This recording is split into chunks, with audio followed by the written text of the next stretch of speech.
प्रिय मित्रों, नमस्कार। मैं Rotash Gupta, professor of zoology and former head of the zoology department, Kurukshetra विश्वविद्यालय, कुरुक्षेत्र। मेरा कविता सर्जन मेरी तरह से मेरे लिए एक लाइफलाइन बन गई है मेरे सेवा निवृत्त काल में। और मैं आज आपके सामने पुनः कविता पाठ के लिए उपस्थित हूँ।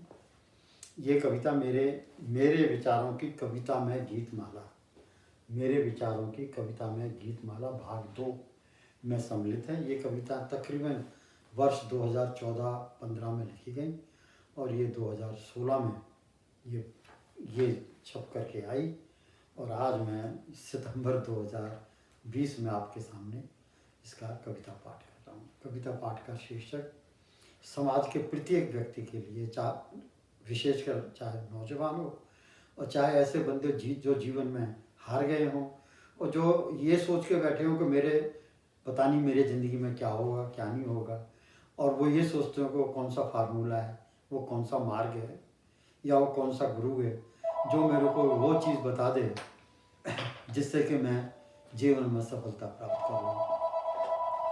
उसमें मैं आपको इस कविता के जरिए सिर्फ एक ही बात बताता हूँ जो मेरे को, अगर आप मेरे को देख रहे हो, जो मेरे को इतना लंबा अरसा एक्सपीरियंस है उसके बेस पर, कि आप बिल्कुल भी अपने मन में किसी तरह का कोई भी दोगलापन ना रखो, डबल माइंडेड ना हो कि मैं फेल भी होऊंगा और मैं पास भी होऊंगा। आप एक ही निर्णय लो कि मैं कर्म करूंगा, मैं अवश्य कर्म करूंगा। तो दूसरी चीज़ मैं आपको बताता हूँ कि अगर आप कहेंगे, अगर आप ये निश्चय कर ले मैं कर्म करूंगा, तो दूसरी चीज़ मैं आपको बता रहा हूँ कि आपको सफलता अवश्य मिलेगी। बिल्कुल इस तरह जैसे कि रात को आप टूटी के नीचे एक घड़ा रख दो खाली और सिर्फ एक बूंद गिरने दो और धीरे धीरे करके वो सुबह आपको घड़ा भरा हुआ मिलेगा।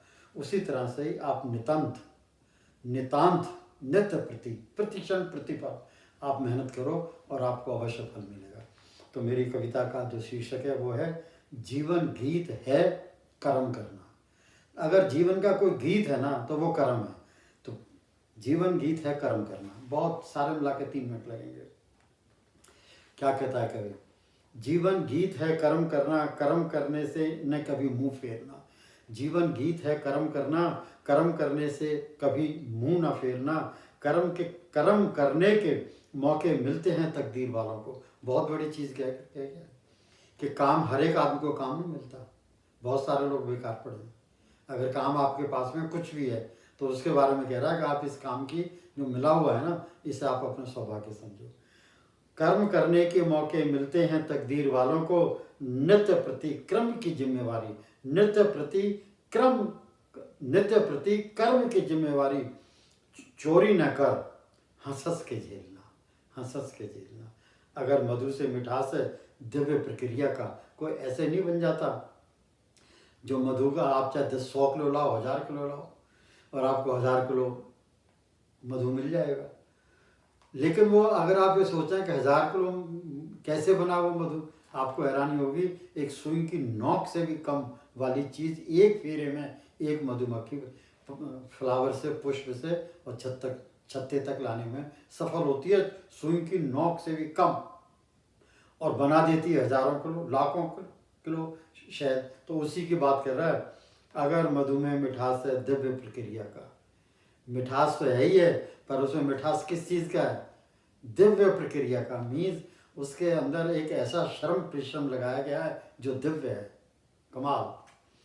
अगर मधु में मिठास है दिव्य प्रक्रिया का, अगर गन्ने में मिठास है फोटोसिंथेसिस प्रक्रिया के प्रयास का, और अगर अंगूर में मिठास है माँ अंगूर लता का, तो कर्म में मिठास है माधव के गीत का। आप में से अगर कोई थोड़ा बहुत भी विश्वास रखता हो किसी भी भगवान में, भगवान सबके एक है, मैंने यहाँ कह दिया माधव, पर ये माधव वो उन सब का वो भगवान है या जिसको वो अपना भगवान मानते हो।